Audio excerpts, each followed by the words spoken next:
for Tuesday, July 29th, 2025 to order. It's 5:03. And Recording in progress. in attendance, Molly Keegan, Jane Nevin-Smith, David Phil, and that's it. I'll read this. This meeting is remote only and pursuant to Chapter 22 of the Acts of 2022 as amended. This meeting is being conducted in a remote hybrid format. The public has been provided with adequate alternative means of access via Zoom, as noted in the posting meeting notice, along with access and participation instructions. As acting chair, I hereby notify all participants that this meeting is also being recorded by the town through Hadley Media and will be made accessible to the public. In accordance with MGL Chapter 38, Section 20F, if any person who intends to record or transmit this meeting must inform the chair at this time. Is anybody recording? No. All right. Let the record reflect that nobody is recording. And so I'll turn it over to the Finance Committee.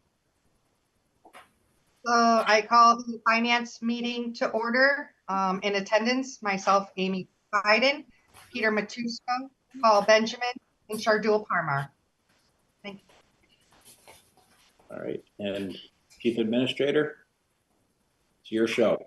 All right. Thank you.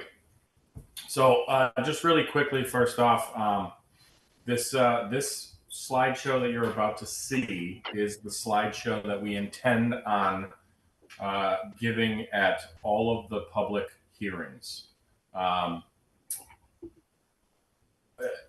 Here are our thoughts on how we'd like to do this. We'd like to set the room up so that the Finance Committee is on one side facing the Select Board. We don't want to do it right down the middle like the last time. We feel like we want to get everybody on camera for good discussions. I will go through the slideshow just like I would at a normal public hearing for a regular town meeting. There are only about 15 or 16 slides. It should not take very long. My guess is that most of the time we will be spending answering questions and things like that with the public.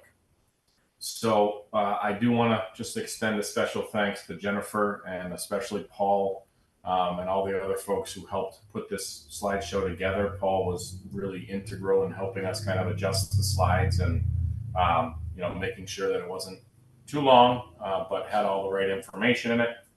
So again, I'll go through it, and tonight what I'd like is if you have suggestions, comments, things that you'd like to see said or anything like that, please let me know and we can incorporate it. My hope, we don't necessarily need to assign Select Board or Finance Committee members slides to discuss as I can do that. Kind of like we would with articles at town meeting. But I think where it's important is the question and answer part. Folks are going to have a lot of questions, and unless they're data-driven questions, questions that Linda and I can answer as far as numbers go, if they're more philosophical type questions, I think it would make more sense at that point for the Select Board and the Finance Committee to jump in at that point to help with those explanations. So I guess that's what I'm looking for. And out of tonight, again, we'll go through this.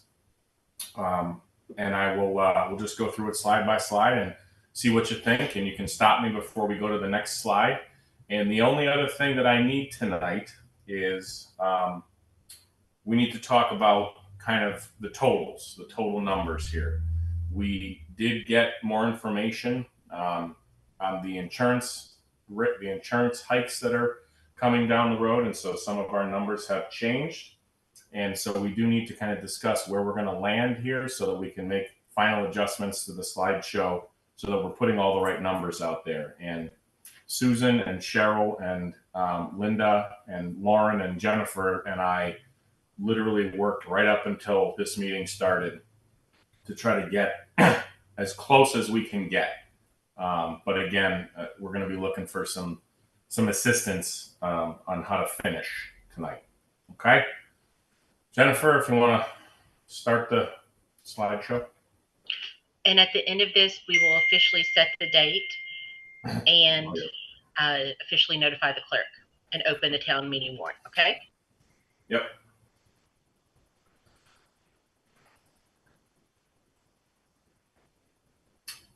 All right, so this is just our title page.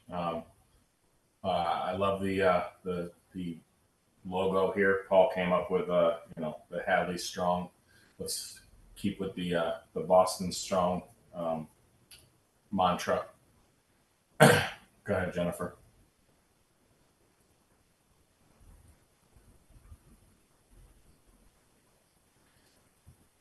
That's not it.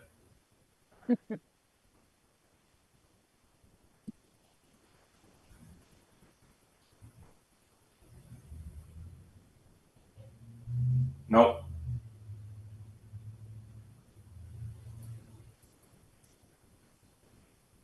Sorry, the over the double screens is tricky. It's on the right-hand side of the screen.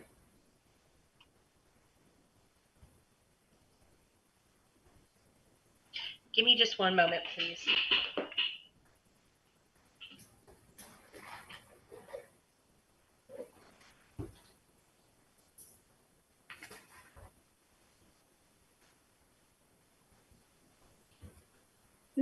David, do you want to mention that both Randy and Amy have now joined the meeting?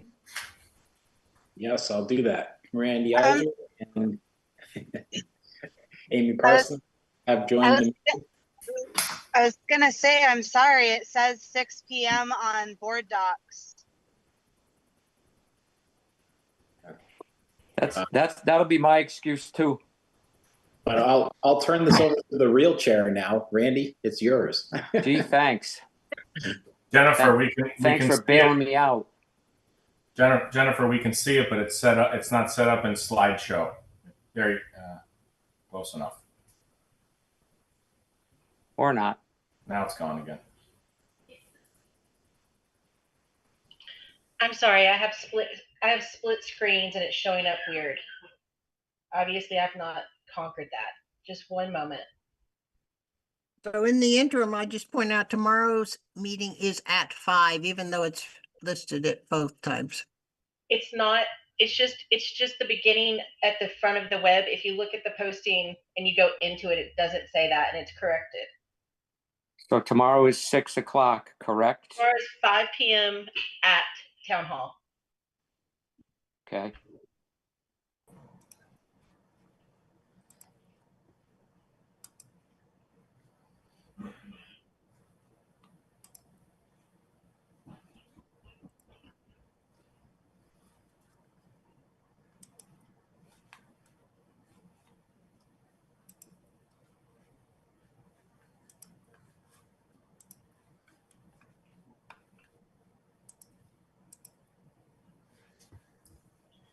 How's that? Can you see it? No, ma'am. No, and there's two of you now. Jennifer, if you have two screens, what you're sharing has to be on the primary screen. I've found that in the past. Okay. Jennifer, you could just leave it like that. If that's the closest we can. Oh, there we go. I just having technical difficulties, all corrected. You got a wicked echo when you talk, so if you want to mute maybe one of them. Okay. Can we go to that next slide?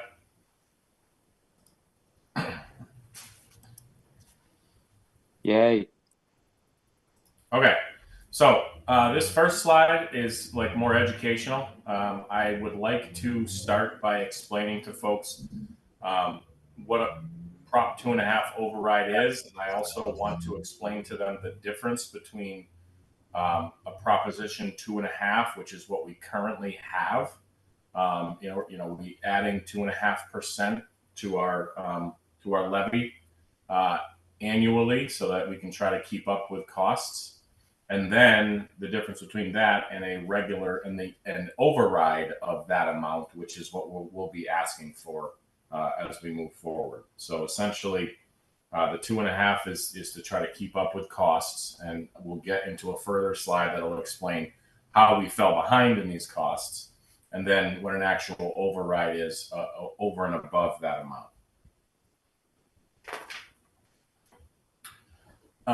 I'll then go on to explain basically the 3 components that we need for this override. Obviously, one of them is the general override, which covers municipal services. We have fire and EMS staffing, our health insurance obligations, which have actually hit us. We will eventually be hit with on 3 different times. This past budget cycle, we got hit with 1 increase. We're going to get hit with another increase in this current budget cycle, and then next budget cycle, there'll likely be another increase. So essentially, those number 1 and number 2 cover day-to-day operations for each and every department in town, and do include and cover fire and EMS staffing. The last one is an item that will be a separate override vote. It will be a separate card raising at town meeting, as well as a separate ballot vote. We do need to discuss what that amount is going to be. Again, we'll get to that in a later slide. We'll explain how some of the numbers have changed, but ultimately what that last item is capital and maintenance costs. So essentially, any capital improvements that we do in any of our buildings, painting buildings, replacing carpets, replacing roofs and things like that, buying vehicles for DPW, police department, fire department, all of those types of items come generally from a capital account. We do have a capital account. It was established in 2010, I believe. There's only about $55,000 or $56,000 in it. And ultimately, what we'd like to do is start depositing money into this account so that we can reduce borrowing items and be able to use cash to pay for some of our capital items. We have built buildings in the past, and I can't say for certain that every single one of them doesn't have a maintenance line to them. We do have maintenance lines in our operational budget, but the buildings that we have built in the recent past do not have a maintenance line or maintenance costs built into the cost of the building itself. And so this will put us in a position to be able to more appropriately care for the buildings that we are building.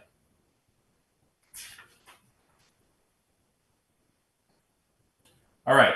This screen right here is showing folks the voted FY26 budget numbers from the annual town meeting in 2025.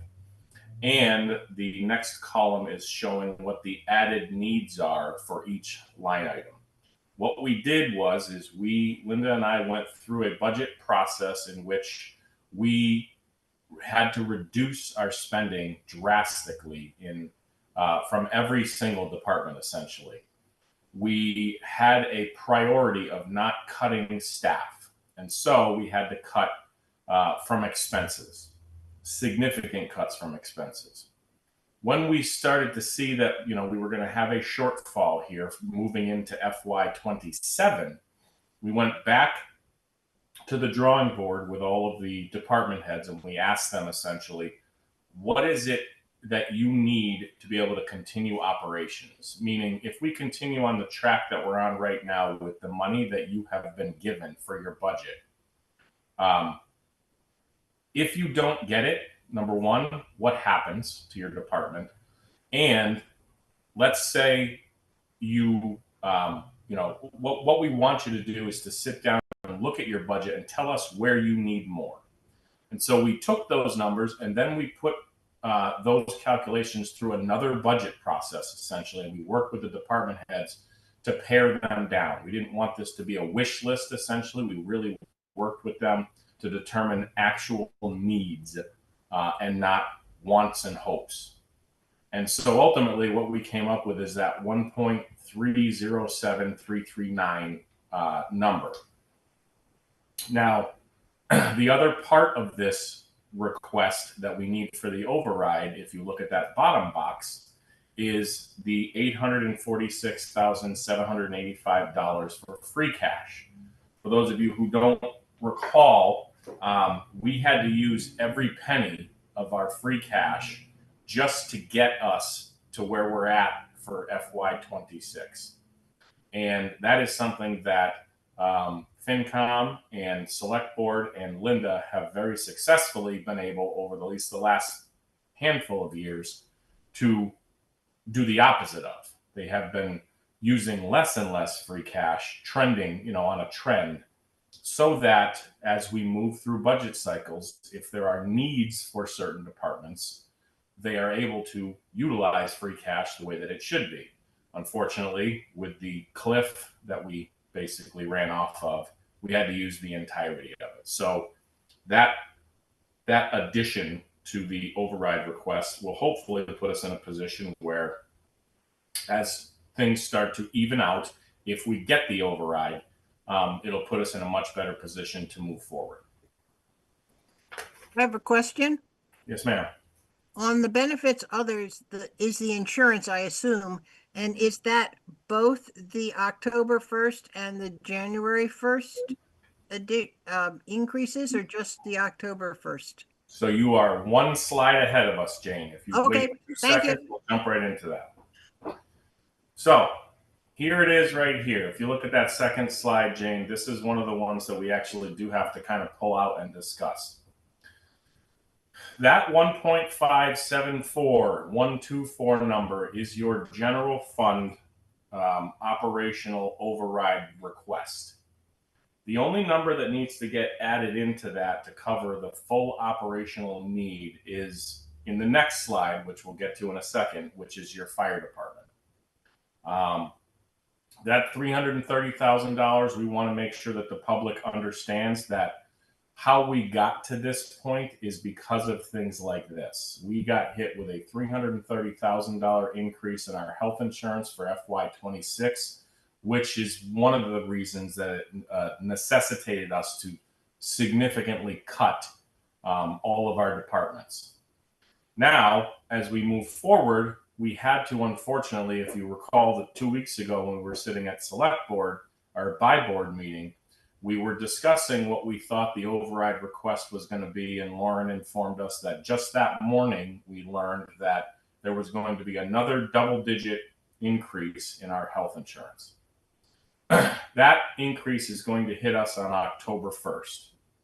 So what you see there is something that we'd like to hammer down and nail down hopefully tonight, which is $486,000 is what we need and is what our recommendation is for the full year, because we have to be able to move into FY27 with this money. We have to be able to pay health insurance. Or if that pushes the number for the override too high, more high than you're liking, we can utilize the 3/4 of a year total, which would be the October 1st number at $389,500.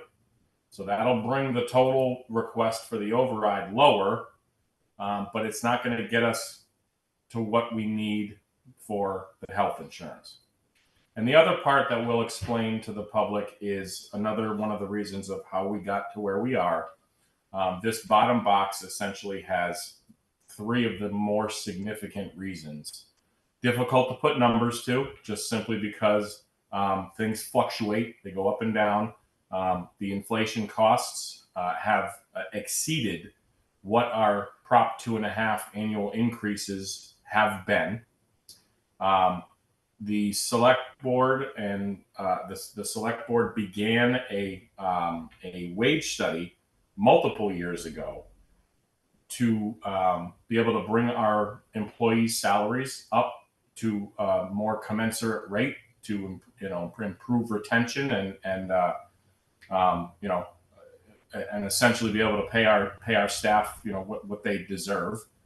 And also that third item, which we already went over, is that free cash usage, that we essentially had to utilize all of our available free cash which is normally used to move into the next budget cycle. And so essentially we have zero to move into the next cycle.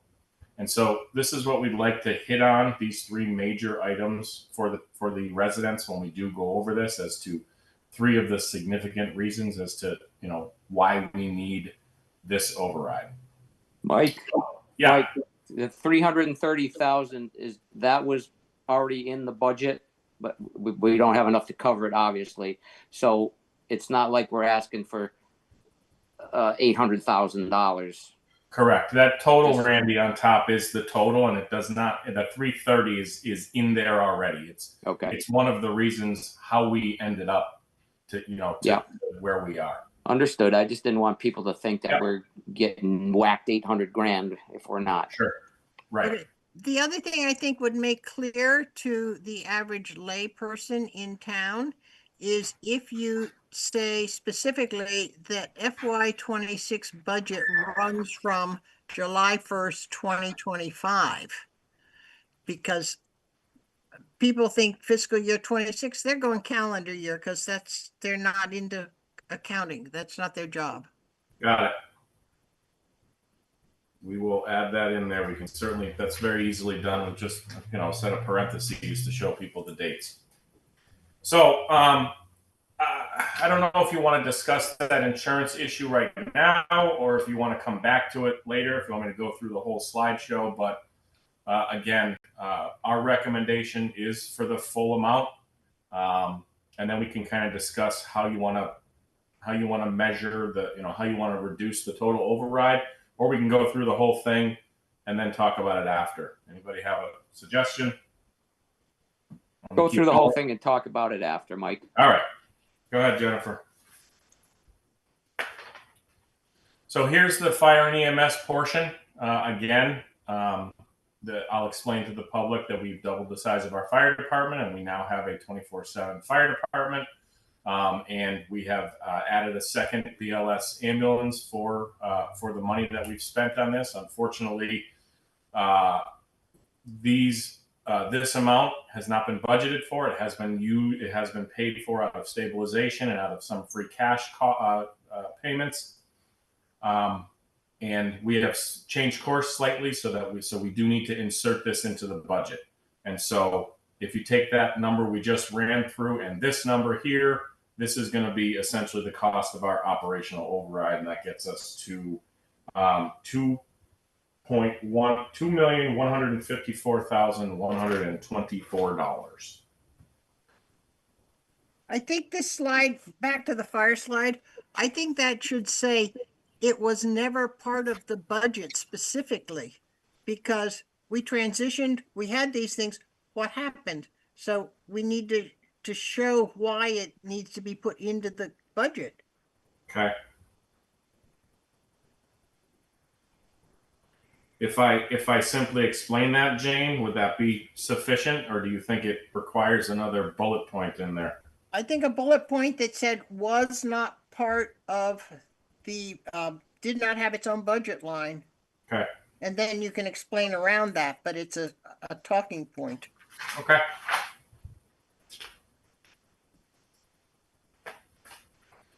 All right, moving on to the next one is the Capital Stabilization Fund. Again, the reason that the dollar signs are there is because we have talked at length. I will explain what a Capital Stabilization Fund is to everybody. Those bullet points are pretty self-explanatory. We'll go through that really quick, and I kind of did it in the beginning, essentially. These are the things that we would use this for. But as you see, those dollar signs need to be filled in. And we will go through the whole slideshow, and I'll kind of lay out for you what everything looks like, and then we kind of have to decide. We've been tossing out numbers of 300,000, 250, things like that.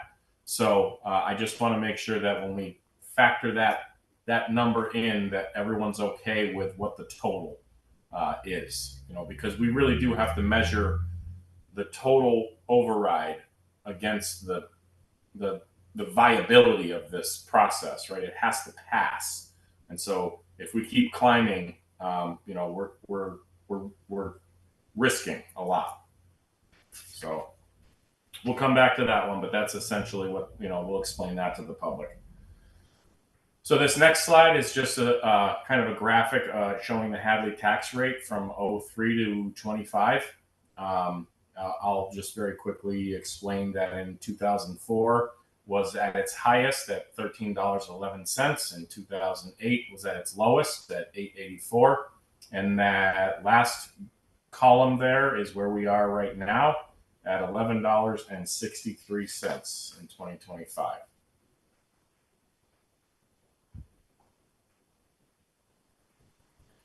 Okay, so this is kind of these numbers may change as I just explained after we hammer through some of what the totals are going to be, but ultimately after the select board meeting 2 weeks ago, the buy board meeting, I'm sorry, 2 weeks ago, we landed on this $2.3 million mark because we had approximately a $2 million operational override request. We are slightly over that amount with all of the things that I just went over. We can talk about that total, but with that, adding on the number that has been thrown around is the $300,000 for the capital maintenance. We're at a $2.3 million total override request. And if those numbers remain as they are, that would move the tax rate up to $13.38. So it would go from $11.63 to $13.38. And one of the points that I'm going to make on this slide and throughout the slideshow is that people need to remember that this is the impact of the override. Okay? There are valuations that are not yet complete for FY26, and the Prop 2.5 increase is not added into this because we do not have a lot of these numbers yet. The assessor's department is again still doing valuations, and there are a lot of factors that go into what the 2.5 increase is going to be. So we want to be able to give them numbers that we're sure of. And so this is what we're sure of as soon as we decide on these numbers. This is on top of the 2.5 increase and any other yearly impacts that come with it.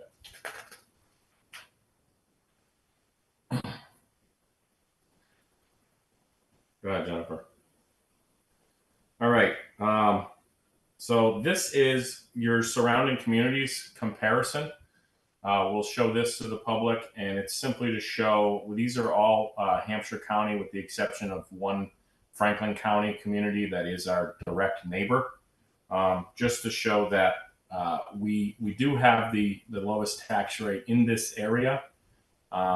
And the next slide is going to show essentially where we're going to go if we get the override. So if we get the override at $2.3 million, that's where that will put us.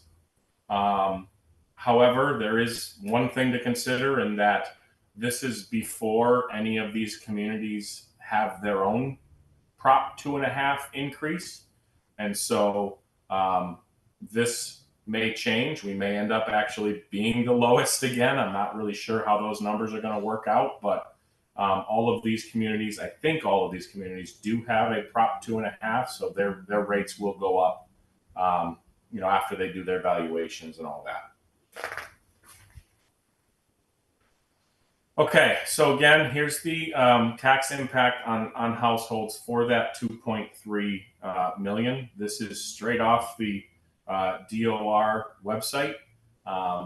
One of the things that we're talking through internally is we are going to put out a little one-pager that we'll hand out, just like we do at town meetings when we hand out, when Linda does all of her budget numbers, and we hand out a budget book, and we also are a budget page, and then we also hand out, all of the items that we're going through for the town meeting. We're going to do the same thing so people can have these numbers right in front of them.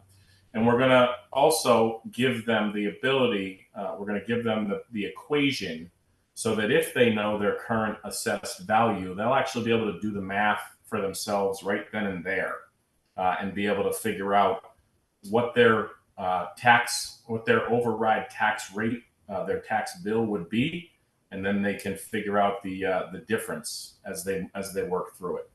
So we picked 350, 450, and 550 simply because the median assessed value in Hadley is 453,000, somewhere around there. So we selected that for the center, the median number, and then we did one below and one above.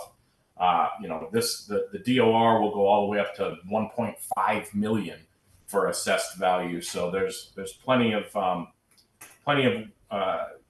numbers for people. There's a large enough gap for folks to be able to figure out what their costs are going to be. And for these three numbers at the $2.3 million override, again, not taking into consideration the 2.5 or any other additions on their normal tax bill. These are the impacts for the override alone. And for 350, it's $612 annual, $51 a month. For 450, which is the median, it's $787.50 annual at $66 a month. And for 550, it's $962 annual at $80 a month.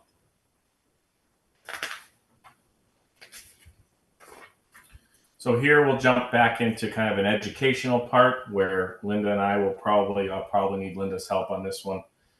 Just to kind of explain to folks what free cash is, where does it come from, and how do we generally use it. So we'll go through this slide and I'll kind of explain it to folks so that they understand why it's so important that part of this override is getting that free cash that we used to balance our budget back into the town coffers, so to speak, so that we can utilize it again as we move forward. These are our certified free cash balances over the course of the last 4 or 5 fiscal years. FY22, obviously, we had the most at 1.7 million. 24 was just a little over $1 million. We are projecting, unfortunately, our free cash as we move into this in this fiscal year, basically, when it does get certified sometime in the late summer, early fall. Linda, is that accurate? Yep. Unfortunately, we're projecting it at anywhere between $500,000 and $750,000. So, at best, we're talking 750,000. That's not great.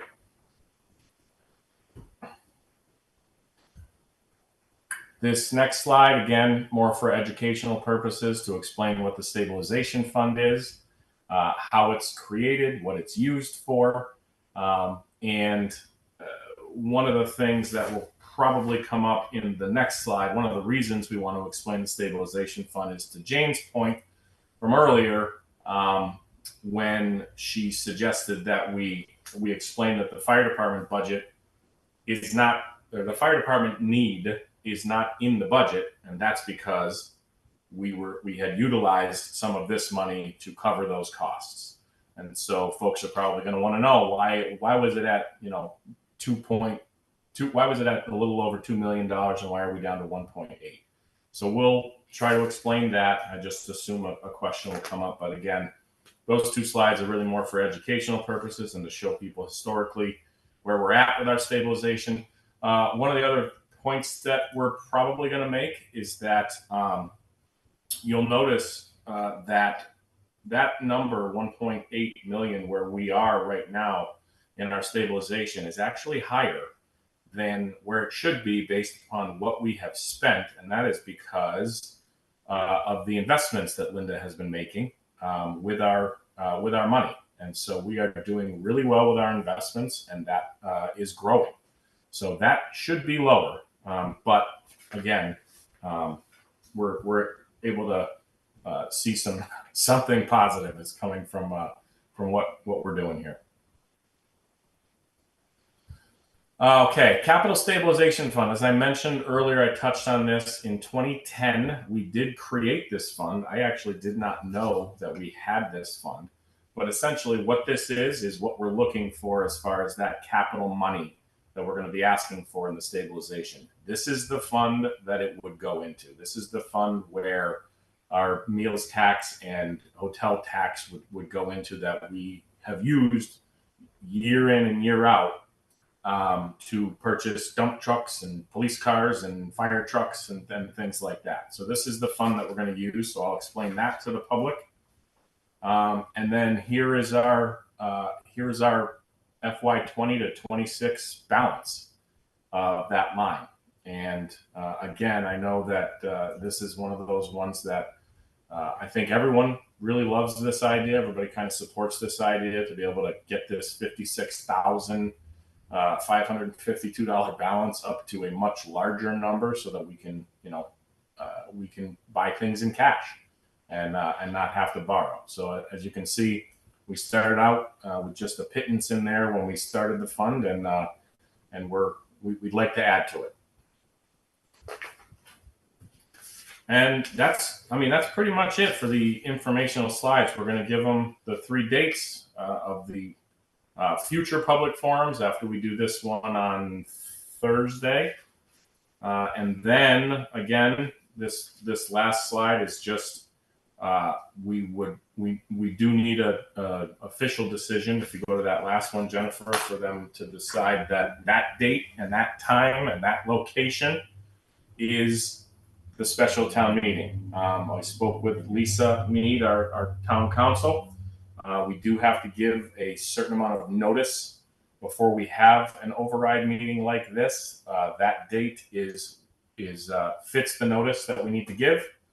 And it also kind of falls fairly well into our preparation as to what we need to get done before we can move forward with this. So that's it for the slides. Again, trying to keep it fairly simple and lay out as best we can the numbers. But again, we do need to talk about the capital stabilization, as well as the totals, what you'd like to see for the insurance costs. Jane? I'm glad to see you've put the special meeting in the second week of September.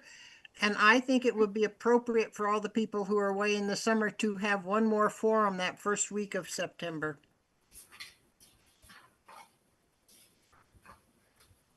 All right. We can certainly take a look at adding another one there. We can talk about that internally, I think. Jennifer, we can try to see if we can find something, right? Okay. Not a problem. So going back to the totals. If you can go back to that general fund number, Jennifer, are you able to do that easily? Okay. Yeah, there we go. Got it? Okay, so really simply, folks, here's what it comes down to.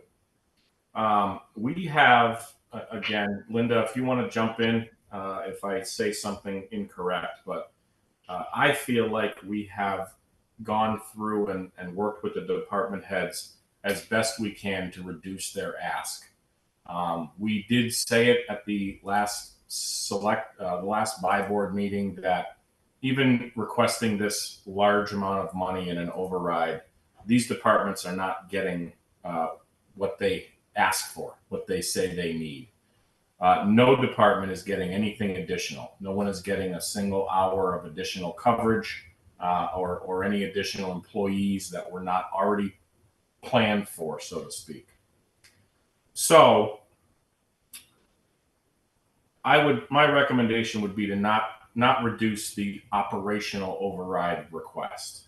So that leaves us with a decision on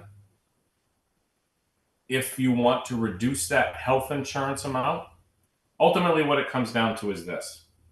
If you go with the recommendation that I made of that 1.574124 plus the full year of the health insurance, $486,000, plus 300,000 for your capital line, you are approximately, I shouldn't even say approximately, you are exactly $154,124 above that $2.3 million mark that you requested at the buy board meeting.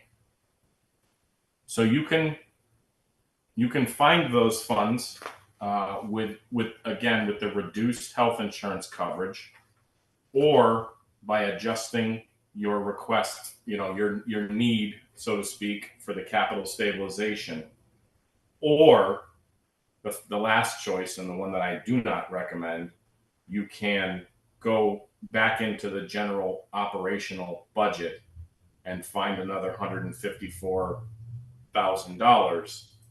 But again, remember, we have cut the expenses as far as we can go. And so ultimately, if we cut the operational budget by that amount, that would mean layoffs before we even ask for an override.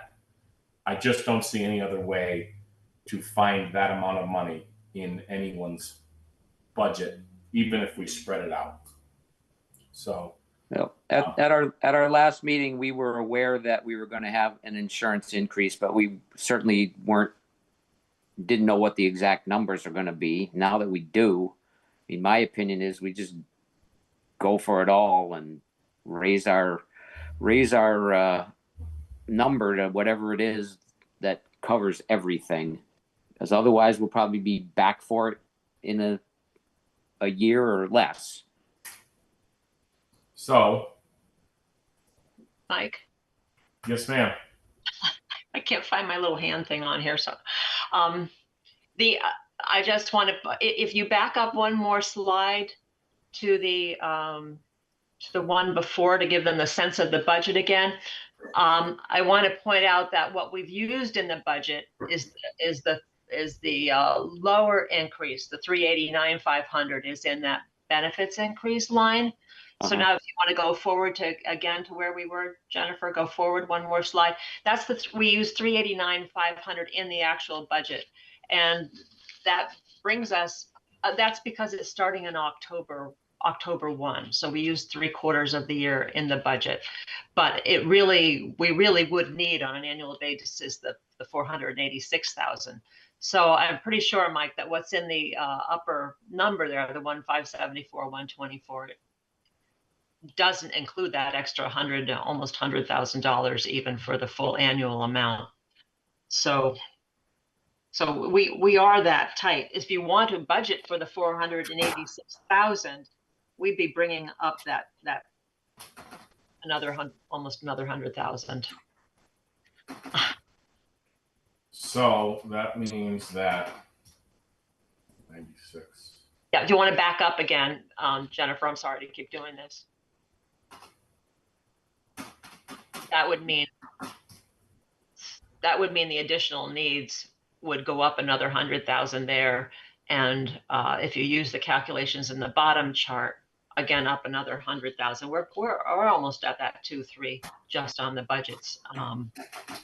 Sticking with the no layoffs and no reduction in services. If I might interject here, with these mid-year increases, I would anticipate that we will have some people choosing to leave the insurance due to affordability. So there might be some wiggle room, not $100,000 worth, but certainly some wiggle room there, I would anticipate. I think 200, changing that to 2,300,000 is like, it's 10%. And where are we gonna call the line? I think if we should ask for what we need now, and like Randy says, otherwise we'll be going back again. So the only, I just want to make sure that we're clear on that. You're talking probably closer to 2.5, slightly over 2.5. My math says that if we add in the missing money from the insurance, it's about $96,000. Mhm. So that will put us to 2.2 million. And then if you want 300,000 in your capital account, that puts you at $2,550,624 total. So if you wanted to cut that down, you can reduce your capital amount. You could cut that in half by 150,000, and that certainly gets you closer. But like Randy said, and like Jane said, if you feel like you need all of these funds, then we are talking closer to 2.5. And I have in front of me the DOR website, and that will bring your tax rate from 1163 up to 1353. And for those same three valuations of houses, the 350, 450, and 550, the difference at $2.3 million, it was an increase of 612. That would increase to 665. At $450,000, it was $787. That would increase to $855. And at $550,000, it was at 2.3 million for the override. It was $962, and that would go up to $1,045. $80.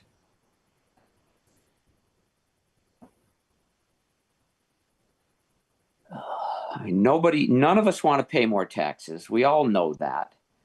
But if you're talking another 70 or $80 a year to get this stabilization fund or the free cash, whatever we're asking for, the capital fund, it makes sense to me to do it at this point in time. It's going to be painful enough no matter what we do. We're not going to be able to gauge the pain level and what is going to be a yes and a no. So, I mean, I don't have any magic answers here. Well, you also have to remember that if we do that capital separate, folks will be able to decide.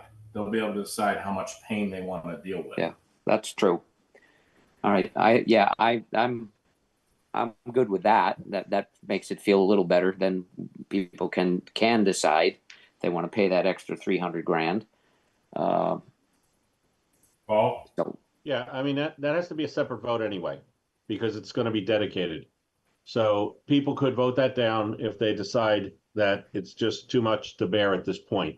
One thing that I think we ought to offer is that should the state finally pass this new tax on meals and hotels, rental, hotel stays, that we dedicate a good portion, if not the whole portion of the first year's take towards capitalization to that fund, just to jumpstart it, because this 300,000, even if we pass it, is going to take a long time to have impact on future purchases, especially because some of it's going to go towards maintenance, major maintenance. So if we jumpstart it with that first year's big increase, that will help us satisfy what could be some needs, especially with a couple of the buildings that are getting heavy use right now that might need carpet and other larger pieces, repairs. And I also think we need to, we need to make it clear that this is stuff we should have been doing for a long time. That in a sense, we've, tamped down increases because we've been living off of free cash, and the economy has changed, and we're not going to have a lot of free cash. Not this year, probably not next year. And these increases we're seeing in healthcare costs are not just this year. We're going to get hit again next year. There was an article in the Wall Street Journal last week that all the major insurers are looking at double digits, mostly in the 18 to 20% Aetna and so on, companies like that, for this year. I'm sure that they're going to be doing that next year as well. I can't see how they're not going to. So, you know, we're gonna need every dime coming forward also, and so it concerns me to cut back right now. I think we need to tell the story for what it is, and the voters are gonna have to make a choice. Yeah. Are we all done with the slides? Because I would like to see everybody's faces rather than looking at these numbers. Yep, we're done. Thank you. And thank you, Randy. People usually don't say that when I'm on the screen. Really appreciate it. Well, after seeing yours, Paul, how could I not Right. say that? There you go. All right. Yeah, one thought I have is I'm wondering if it's worth defining, you know, Paul's mantra of keep Hadley strong. And whether we finish with that or lead with that, but I think it's important for people to understand, you know, when we say that, what does that mean? Because if you're in the audience and you say, what do you mean keep Hadley strong? I mean, you're coming to us and asking for us, you know, $2.5 million, you know, what's great about that? I think it's really important to, you know, remind people that we have a AAA bond rating. You know, as somebody said, we made it pretty artfully from the pandemic to the point that we're at now, right? Where many of the area communities weren't able to do that. And, you know, as Paul said, you know, we knew that a wall was going to be hit. We've hit it now. But, you know, there have been a lot of good things that have happened in Hadley. Again, and building those 3 buildings, we were darn lucky, quite frankly, that we got them in before the significant price escalation, you know, that resulted from the pandemic.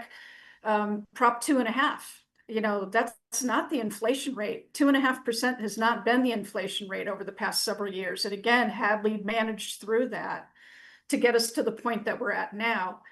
And I think it's not lost on people in the audience that we're not at the moment talking about the capital projects that are out there. We've got a levee system to deal with. We've got the water tanks. Somebody's going to be asking about that. Where's that in the plan?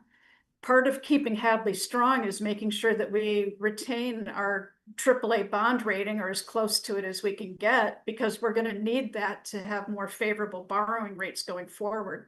So, you know, again, I don't know if it's a slide, but I think it's a context that this should be put in.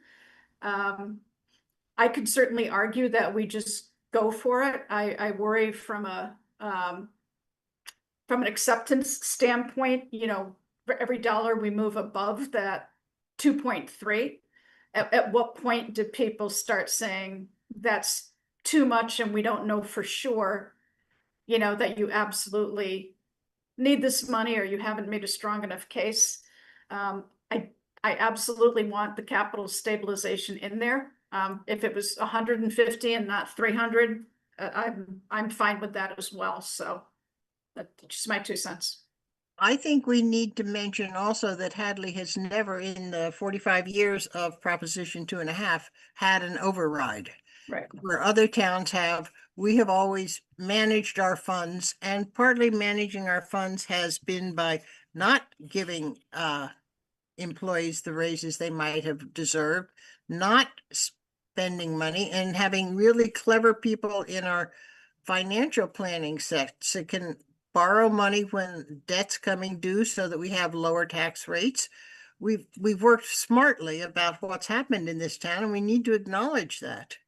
But the time has come, just like it did with the water bills and all the noise we got a couple of years ago. The time has come, we have to start charging what it costs us to operate. Oh, and I mean, people that, unless they're hiding under rocks, know that every community around us is going through this same dilemma, and doesn't make their pocketbooks feel any better, but it's not something that we as a town have done while everybody else is flourishing.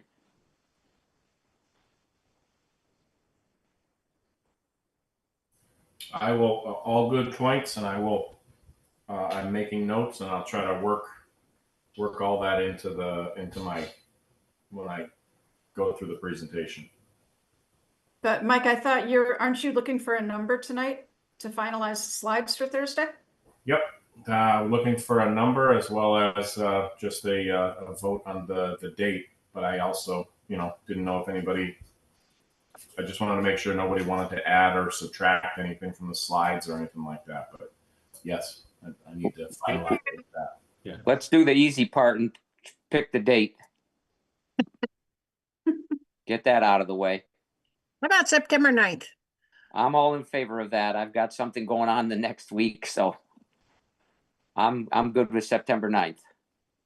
Jennifer, do they need to vote on that or just say it? Yep, you need to vote on it, and then you also need to make a motion to open the town meeting warrant for the special town meeting for October 9th. September 9th. September 9th. If I could bring up, with the taxpayers that we have about 4,500 voters, and only to the town meetings, we're lucky if we get 135 people at these town meetings. Is there any way of changing that date? Because we have a lot of people that are getting up early, and these town meetings are going till 10 or 11 o'clock at night, and they don't want to be sitting around for 3 hours when they have to get up the next day. Has it ever been thought into getting more people to these town meetings, to changing it to a Saturday or a Sunday, to getting more people to go into these town meetings? Because that ratio of 4,500 voters and only 150, that's not really good. Is there a way of changing the date? I remember going to the town meetings where the gymnasium was full, and we're lucky we can fill up the cafeteria. Depends on what's on the warrant, Peter. This will bring people out for sure. We're talking about having to spend more money. They'll come. We did do a daytime town meeting during COVID when we held that at the fire station, if you remember. But it's kind of hard to judge whether that turnout was reflective of a non-COVID time. The problem is you got a lot of people with sports and school activities that time of year already, so the weekends are just as busy, and so it's a matter of people showing up and making the effort. Mr. Benjamin. Yeah, just point of order is that this meeting will only put forward for a vote, and the vote then has to take place a week or two later, correct? At the ballot. You have to have a ballot vote. So the meeting itself is to say, yes, the people who showed up there want to see this happen. But then it could go a totally different way when they go to the vote. So exactly. In a sense, even if we only had if we have enough for a quorum, or if we had a huge crowd, it could, whatever happens could reverse, except unless they voted it down at that meeting. Correct. Jane. So, to Peter's point, yes, some town meetings go really long. This one won't. We don't have a lot of different items on the agenda. This is a one-item meeting as best I can tell, or two, one for the capital and one for the maintenance. One for the operational, sorry. Yeah, I don't anticipate it would be short, but there's going to be a lot of questions. But anyhow, it's not going to be 3 or 4 hours, I hope. I've got a question as to how was the number thought of for the 300,000, and for what buildings? Is that for all of the buildings in town? For that 300,000 applying to? Peter, I really can't remember how the 300,000 came up. I think it came up at a finance committee meeting, to be honest, because that's where the idea came from. Mm-hmm. And it wasn't specific to buildings. It was brought up because of the fact that we don't have maintenance plans for our buildings. And generally speaking, major capital expenditures for our buildings would come out of that account. So I think Andy was the one that brought it up, and he has an equation that he's used for some buildings, and I think he did the equation for a couple of different buildings, and that's how we kind of landed on that 300. It was something along those lines. I can't be sure exactly, but that's how it kind of organically evolved. And Mike, do we know that maintenance can be spent out of the capital stabilization? I think it's only for capital. Yeah, it's kind of a misnomer, Molly. I think before we actually get there, we're not gonna we're using the word maintenance to describe what we might be utilizing it for, but it will be going into that capital account. So whatever that capital account allows us to utilize it for is what it will be used for. And it's not going to be general maintenance. It's going to be capital. Right, a new compressor or. Yeah. Like a new roof. And exactly. The capital stabilization fund is for any capital purpose. Whatever is decided tonight or for people when they're voting, it is for general capital purposes. And so if it's a new roof, that's capital maintenance, but it's not for general maintenance. We have maintenance accounts. It's for the larger systems. But if the town meeting decides they want, this is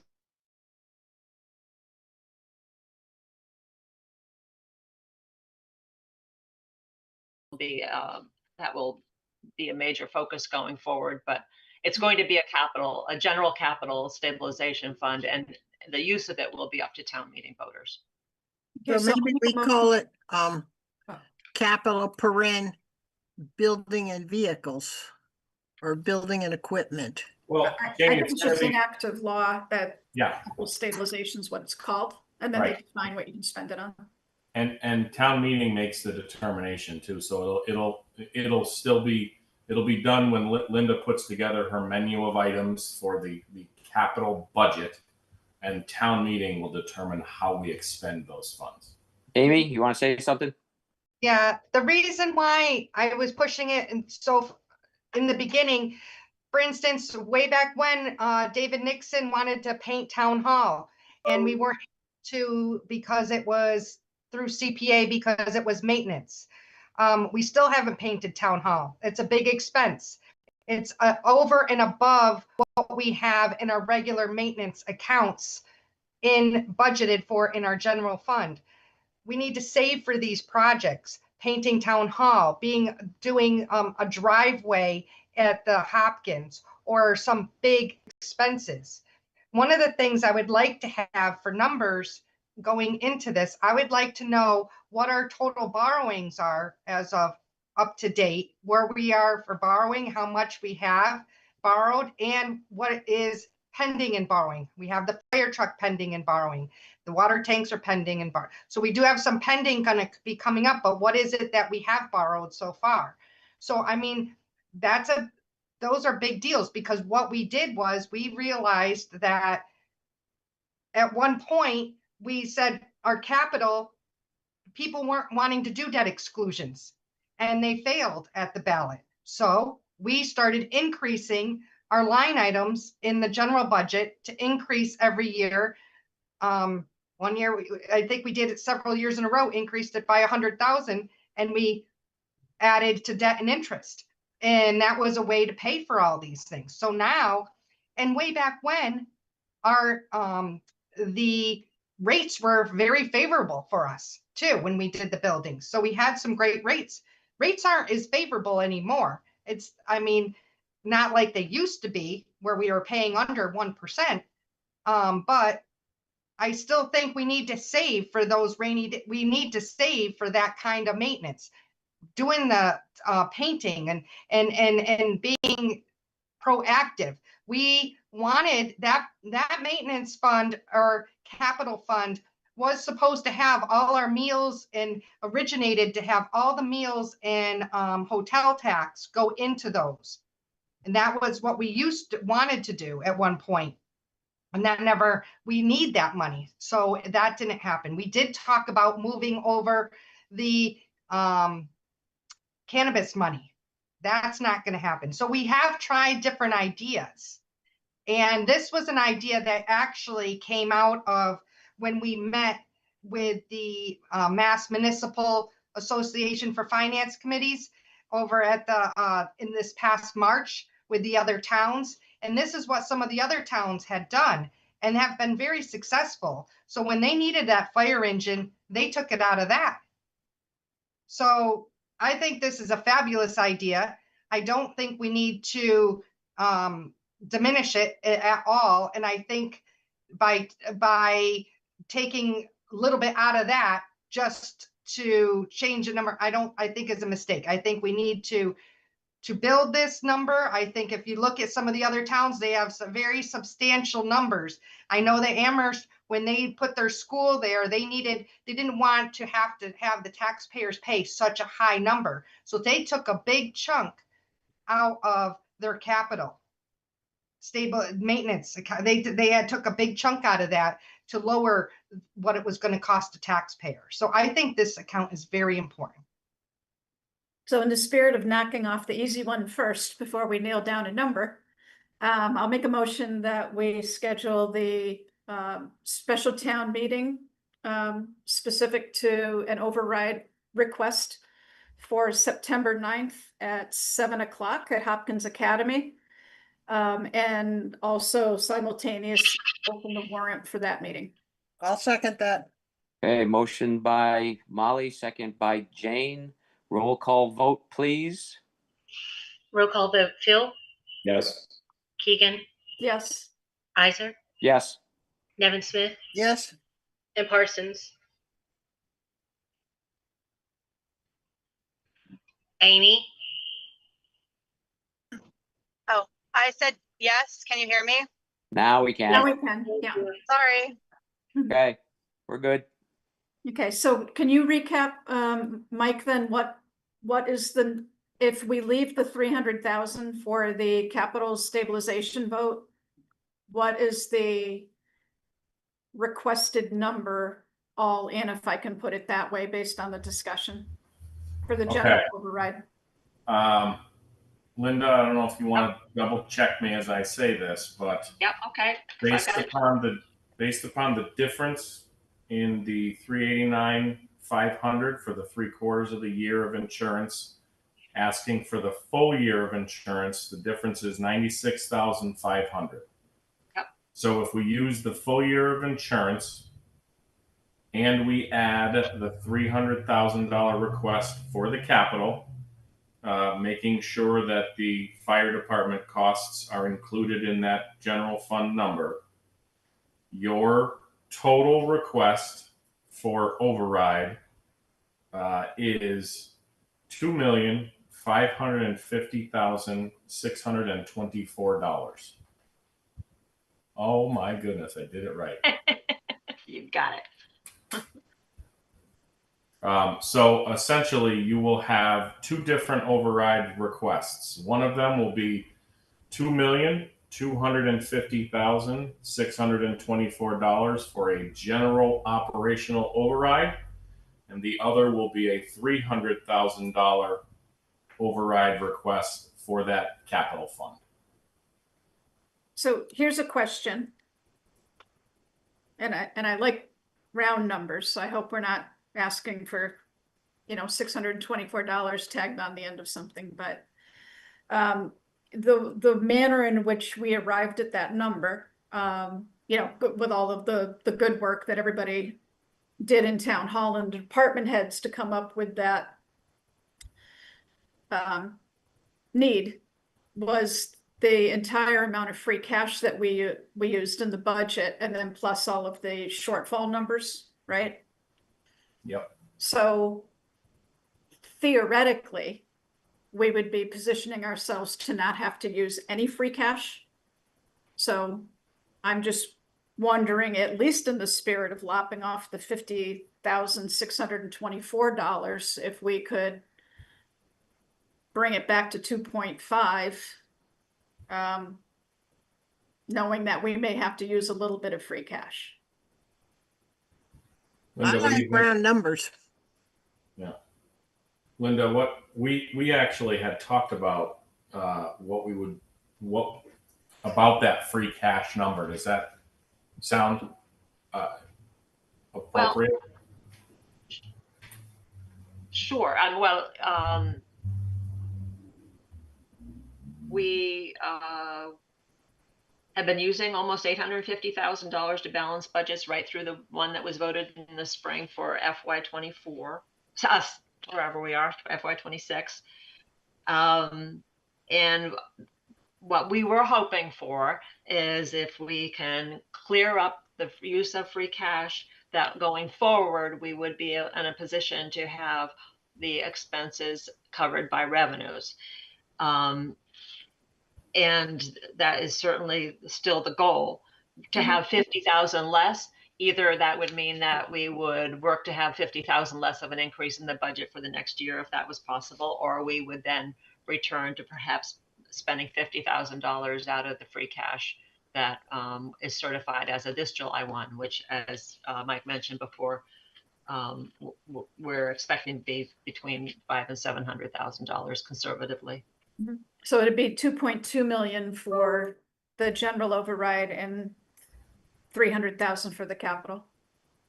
Yeah, I think Linda and I can work. We can find 50,000. My hope would be that when we get free cash certified this year, we can pull it out of there, because I just don't think we can go back to the department heads and try to find another 50,000. Super nervous about that. So I think we can certainly, we'll work on that. But yeah, if you want the round number, ultimately, I guess your vote would be your total would be $2.5 million total. 300,000 of that would be separate for capital, and the operational override would be $2.2 million. Paul, did you want to say something? Yeah, just I guess I feel the more specific we are about the number, the more plausible that people understand that this didn't come out of the air. Yeah. Otherwise, why don't we go for 2.6? Because we know we're going to have more expenses that we don't even know what's coming around the corner. Right. You know, we just got blindsided by these increases, especially the most recent one on health, and I can't believe we're not going to get hit with something else. You know, it seems like every month we have a meeting, there's some announcement that something has just doubled on us, including even, what was it, the police department, police academy fees, you know, which we need to train people.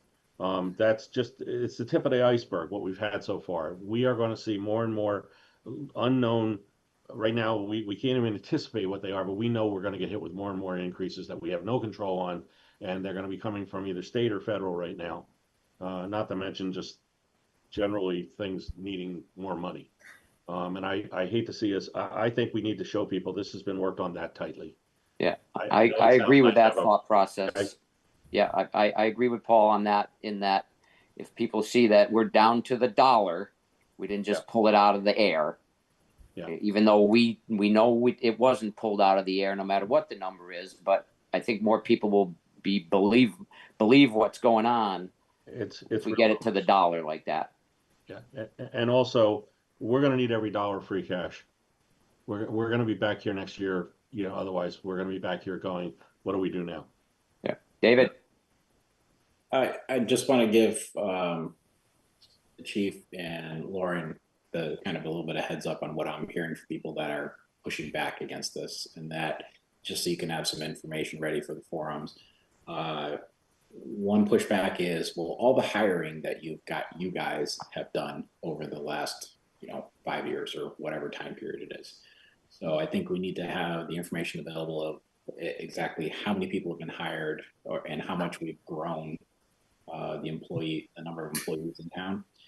And I can see that being a big arguing point. And the other thing is, well, if I support this now, to what I heard, bail you guys out, what's my assurance that you're not going to be here in 2 years or 5 years down the line because you have continued to hire or have continued to waste money? So I just some thoughts. That's kind of what I'm hearing about there, just so that we can have facts and figures to refute those comments or questions. That's all. Yeah, David, I'm glad you asked that. And again, please, this is not a criticism in any way, because it's obvious how hard everybody's been working, but it does seem that that's been an elusive piece of information. And it shouldn't be, right? That being what? The number of people we have working for the town? Yeah, I mean, we used to have an FTE analysis that was part of the budget book every year, and then all of the the FTEs, just the number of bodies just got dropped into it. And that's something that we've just been talking about it and asking for it for a while now. And I agree with David. I think that's something it's probably one of the first questions that's going to come up. Mhm. So, Yeah. you know, I mean, whatever we need to do to get that together. And something maybe showing a trend over the, and I don't know whether it makes it go back 5 years, 10 years, whatever it is, of how much the town has grown versus, you know, population or revenue or whatever we want to show to justify any growth that the data. And I think the last time it appeared in the budget book, I think I found it was 2019. So it was right when David Nixon left. So I think we just need to take that and bring it forward. Jane. So in terms of new hires, I think in talking about the reason we have even new positions like HR and a few others has to do with the requirements of reporting and the legalese that goes on. And we need to talk about that in addition to how the town has grown. We need to talk about what's happened at the state level and what we're required to do as a municipality that didn't used to happen when the town was run off the back of a pickup truck.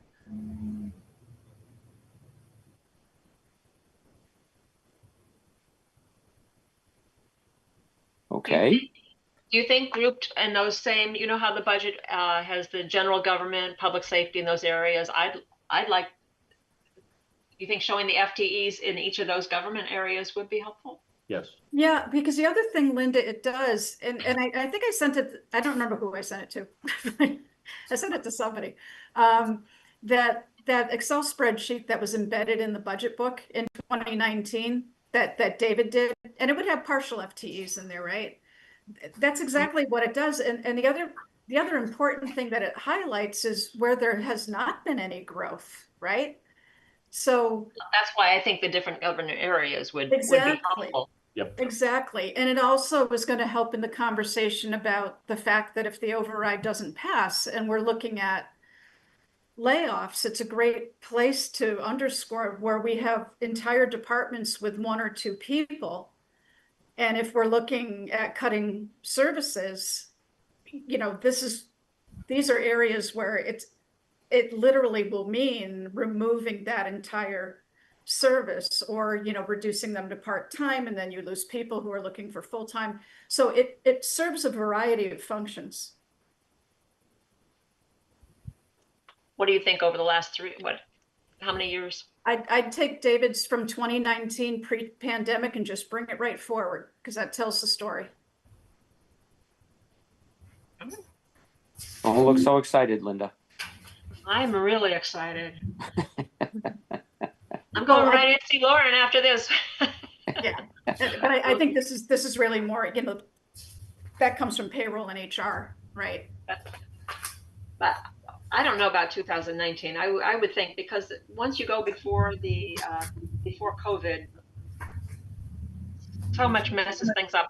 Most of the things I started around 21 because that's when we were on a roll, or we were on a recovery roll. I'd still go back to 20. I'd start with 2019. Okay. Yeah. Would it be at all useful to talk about what the Recovery Act offered the town in funds that we used to cover some of our expenses that were not asked of the taxpayers? I think that, Jane, I think that kind of goes to the whole story of how we got where we are. Those funds, just like use of free cash, just like use of stabilization, was all kind of I don't really know any other way to say it, but it was rescue money. It was make believe money. It was basically for us we balanced the budget with it. We paid for the fire department with it and things like that. And it allowed us to, as a priority, keep the tax rate low. And now those funds are gone and the appetite to utilize stabilization is gone. We want to keep that as a cushion. And so now we need to find other ways of raising, you know, our revenues. Yeah, just like that. That was perfect. Okay.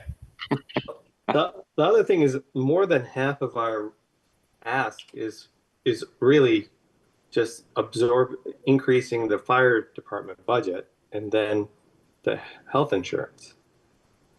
Because those two by themselves is about 1.2 million. Yep. Right. And that doesn't include the 330 or so thousand that we already had to put into this budget, the current budget, 26. Yeah, I think we should first point out that had we not had at least these two items not even occurred, if we didn't go and pursue a second ambulance and we didn't incur a cost that was really out of our control, we probably wouldn't be having an override in a lot of ways, right? I think we should definitely point out that what percentage of that ask is things that were one really, because somebody's going to say, well, what changed over from last year to this year? How did it wasn't things that we were incurring these costs for the fire department in a roundabout way using stabilization. So it's not like we weren't this is not new spending. Right. That's a good point, Chardot. What changed, if somebody says what changed between FY25 and FY26? And essentially, you're right. Those are the two largest pieces that changed. One of them completely out of our control, and the other one was something that was being funded a different way, and now we have to essentially fund it. That's a good point, and you're right. I mean, you're talking about if you take those two items away, it's significantly lower. We may not even need it. And the third item is just the adjustment of wages to market level. Yep. So if we go and put those in front of people, the actual ask outside of those things, which were, especially the wages, were way out of kilter in terms of where they should have been. Nothing is new hires, new spending, really. We're not really spending on new things. The things that we were spending on have increased, or we're paying for them in a different way. Yeah.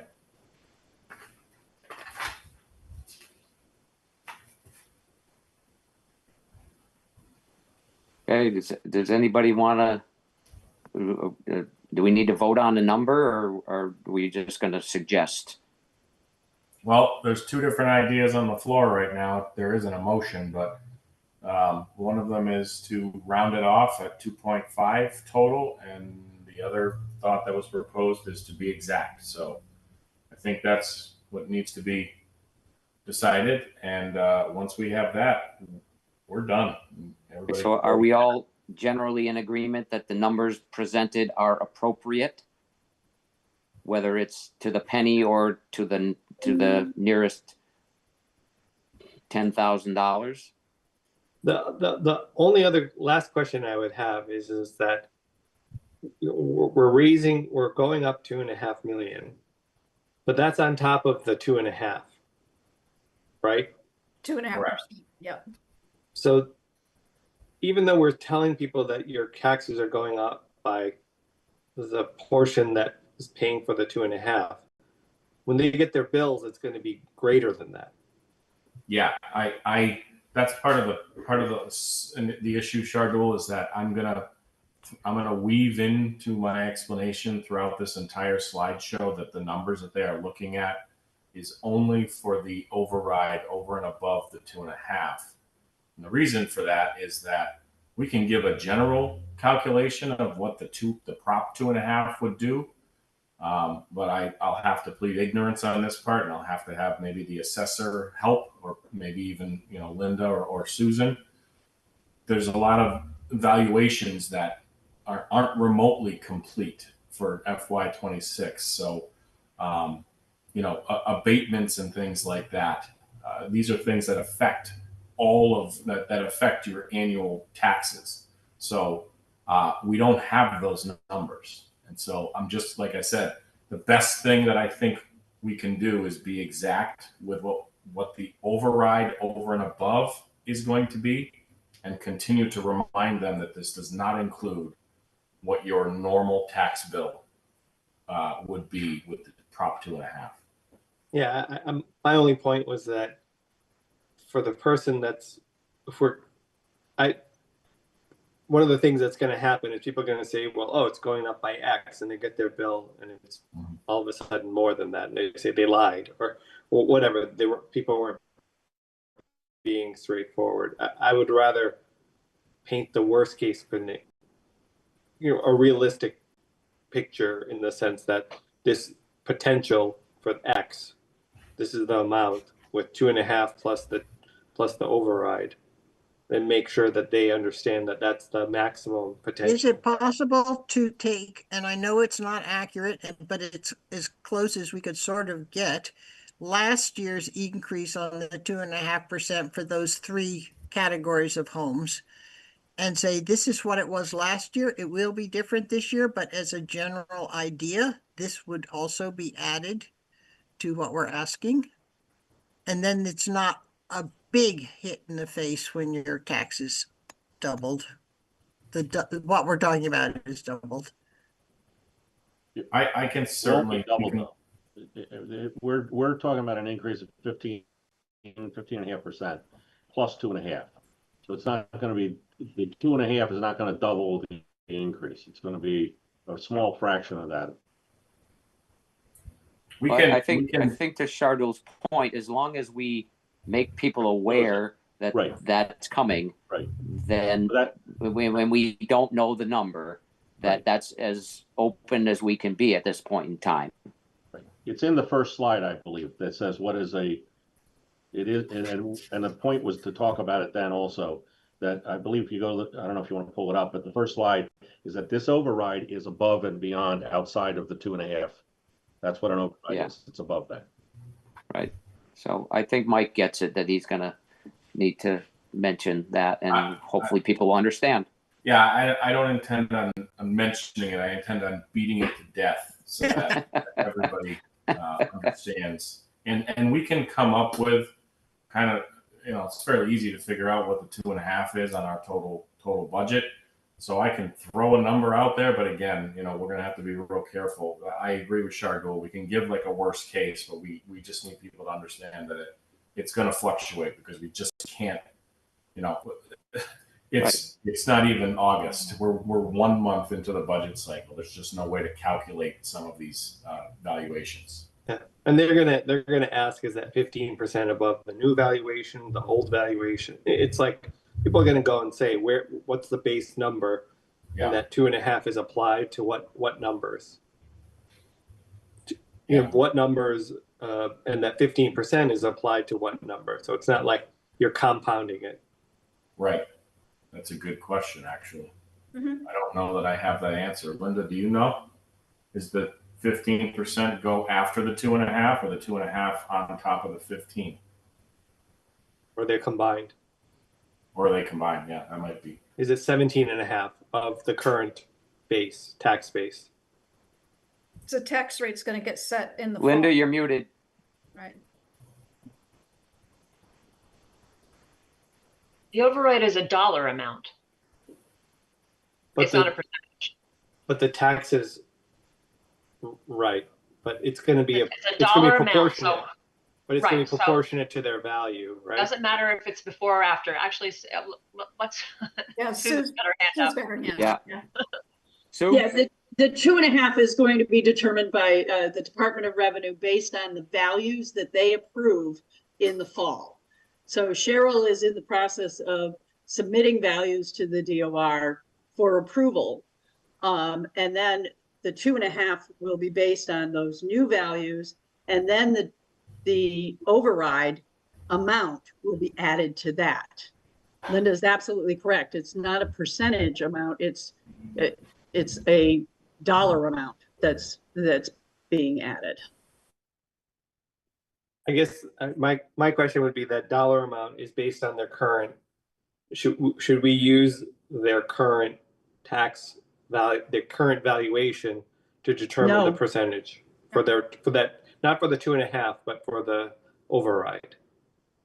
Well, no, because it'll be based on their new values. Whatever. I understand, that- but will they have that before, or they've already got it? They haven't gotten No. those values yet. Nope, they haven't been approved by DOR. That normally happens sometime in November. Right. So the people's reference point will be their current value that they from their last bill. Yes. Yes. So that's what we should, again, think that we should think about when Right. when we are discussing how things are going to be. It's basically we have to go and talk about current valuation in terms of the percentages or whatever we're looking at. Yeah, well, that's why the percentages have always been dangerous, even when we talk about the tax rate itself, because they're variables in it. So to your point, Shardul, maybe it would be worthwhile just having, whether it's a handout or on the slides, just a calculation showing just that, and then let people do their own math. Or we do because the dollar like we have been, I guess. Yeah. I have it set up, Molly, for a one pager to hand out to people. And after you make your final votes this evening, I'll be loading it onto the website and turning on the page so people can visit it and do it there. Okay, but I'm talking about the actual mechanical calculation that Sue just walked through, right? Because if you've got a fixed dollar amount, what are you dividing it by? Is it a smaller number or a bigger number? I'm dividing it by 1,000. No. This is what the assessor taught me, showed me how to do to factor. Divide the current house value by 1,000, and then you multiply that by the tax rate. Yeah, that's the rate, but I'm talking about the override versus the 2.5. We want to differentiate. That's something we can work on between now and Thursday. Well, I mean, people can still, we're gonna provide them with that link so they can go in and punch in whatever their last tax rate was. Valuation rather on their tax bill, and they can punch in the new amount, correct?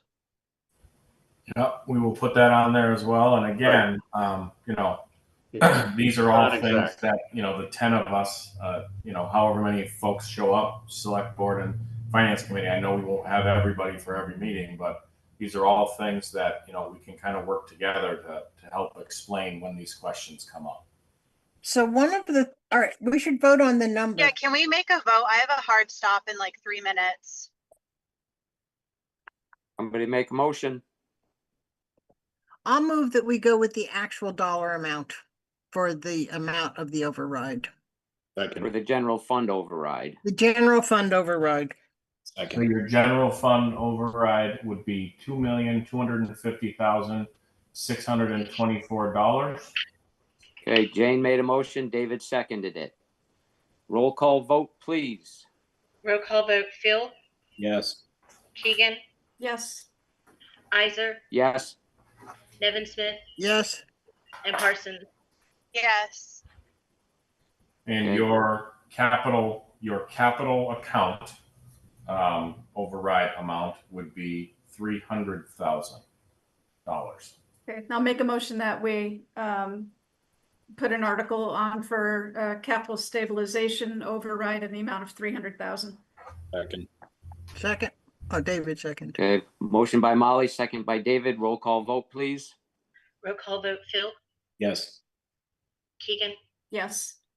Iser, Yes. Nevin Smith, Yes. and Parsons. Yes. Thank you, Amy. Good night. Thank you. Bah. Do we have anything else on the agenda? I don't have access to the. One of the things that David had talked about, and I think we need to have some sense, is what happens if we don't vote for this? What if we don't approve this?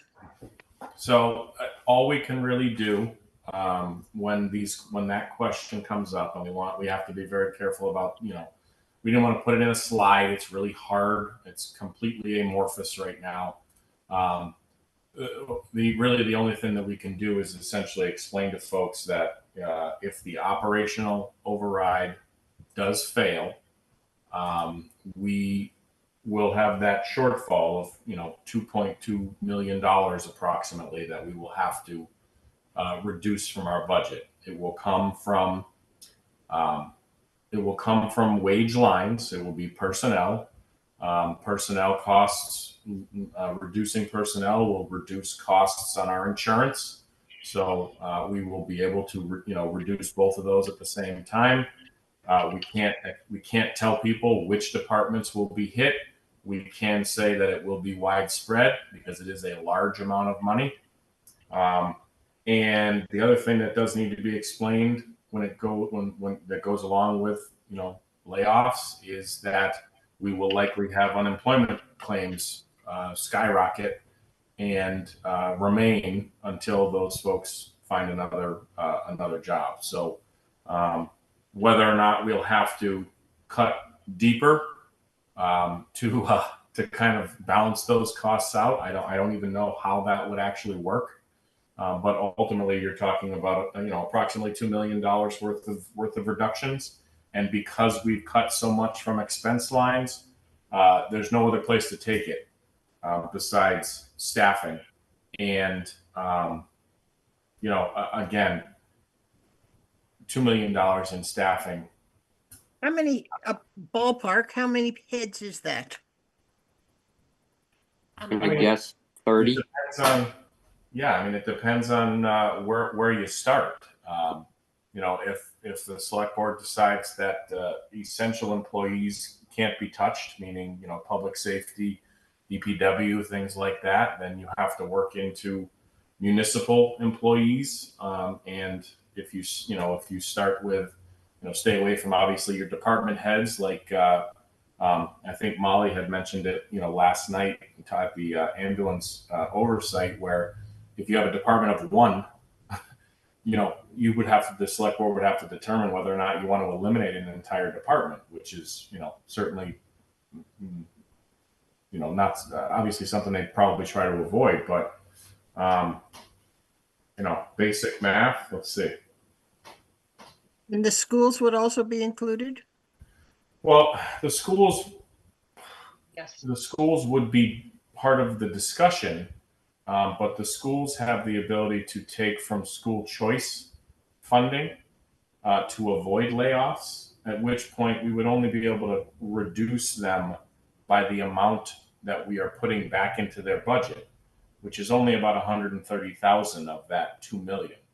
So, Annie, if she could find that amount of money in school choice, then she doesn't need the override essentially. But that's not sustainable, and she knows that. So absolutely. Linda.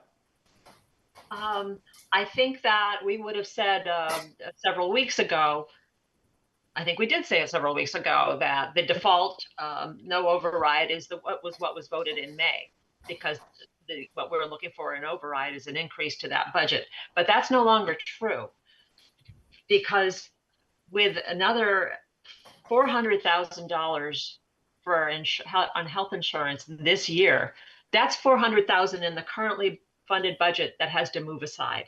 So we may well be looking at $400,000. There's no way we can do that without it being personnel.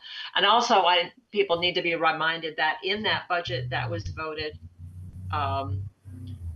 we're not covering the ambulance employees at all. So it definitely is cutting into personnel and would be a major hit on a department. That's a really good point, that we don't have a way to fund that department without the override. So ultimately, we would have to either shift all of those employees into the operational budget and then shift others out at the same level of both salary and benefits, or those folks who are unbudgeted would go. Basic math. I mean, approximately $2 million need.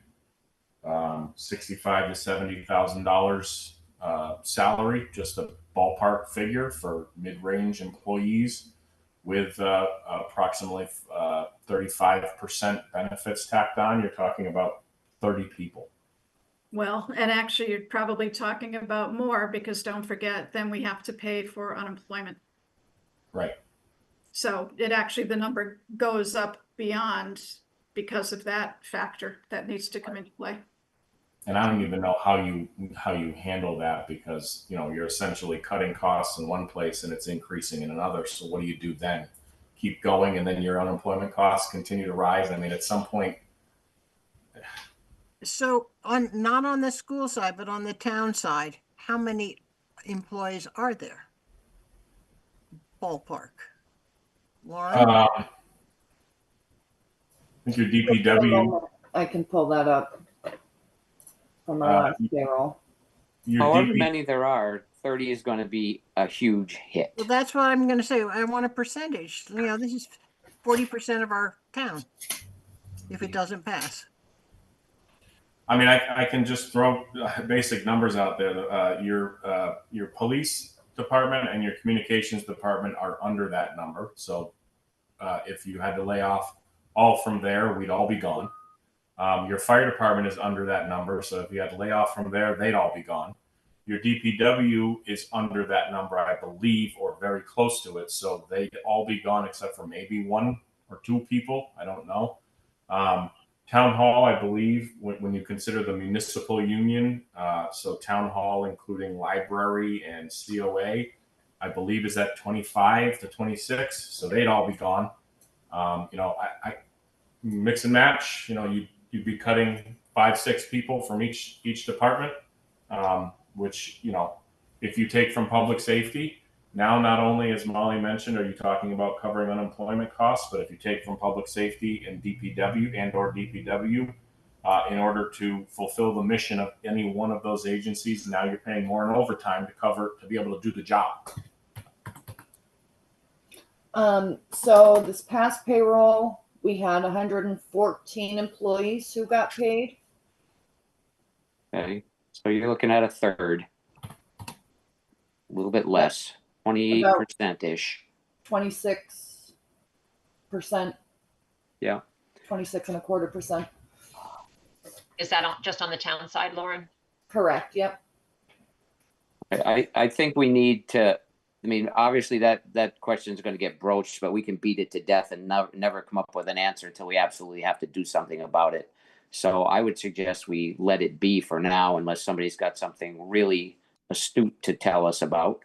Paul, did you have your hand up? Yes, I did. I just want to say that when we go in front of, the public here, this is not a town that has a mayor and a town board that votes for expenses. They're elected and then they just spend what they want, essentially. This is a town where almost everything we do, we've gone in front of the voters for. So they have voted for these buildings. They also voted for the second ambulance. I believe put in front of them, they're going to not want to go back to a fire department that basically shuts down at 7 o'clock at night in terms of full time. And I think we just need to tell the story. We need to let them understand that, like as was said earlier, this is not new spending. This is not expansion of employees. This is not another building that anything else we're doing always is going to come in front of them. This is about catching up with inflation and a change in the economy and exceptional costs coming at us on the healthcare side. And we have an obligation to pay those things. Mm-hmm. And we're out of free cash. And we need to put back the money that we ultimately we need to build our stabilization fund back up, because we loaned money essentially to the ambulance service on the grounds that we would get that money back. It's going to take a lot longer, even with the even going forward as we're doing. It's going to take a long time to get all that money put back in, recovered, because actually at this point they need it for expenses. So I think we just have to keep telling that story, and that story is an honest story of what our finances are. Mm-hmm. I agree. And yes, there's going to be people in there going to point to something on a building they didn't like, and why'd you do this? Why'd you do that? And there's also a lot of confusion about some of these things too. But that's what we're going to hold these public forums for. Mm-hmm. And the bottom line is, to Peter's earlier point, not enough people come to town meeting to vote for this. So this is what happens, and now we got to deal with it. Anybody else have anything? Nope. I'd be happy to make a motion for the Finance Committee to adjourn. I'll incorporate your talking points. Jennifer and I will work on finishing this up tomorrow, and we'll see everybody on Thursday evening. And you'll see select board tomorrow. I'll see the select board tomorrow, but I'll see everybody with this mess. 5 on o'clock, Thursday evening. Jennifer says. Yes. Okay, 5 so Amy, take Finance it committee away. with the second. Do I have a second on Paul's motion? Second. Okay, all in favor? Aye. Okay, thank you. Good night. We need to do a roll call on that because we're on a Zoom, or is that acceptable? Roll call. All right, Amy, yes. Paul, Shardul, yes. Peter? This is to adjourn the meeting? Yes. Yes. Motion to adjourn select board? Second. Motion by Molly, second by David. Roll call vote, please. Roll call vote, Phil, Yes. Keegan, Yes. Isaac, Yes, Nevin Smith. she said yes, even though she can't be heard.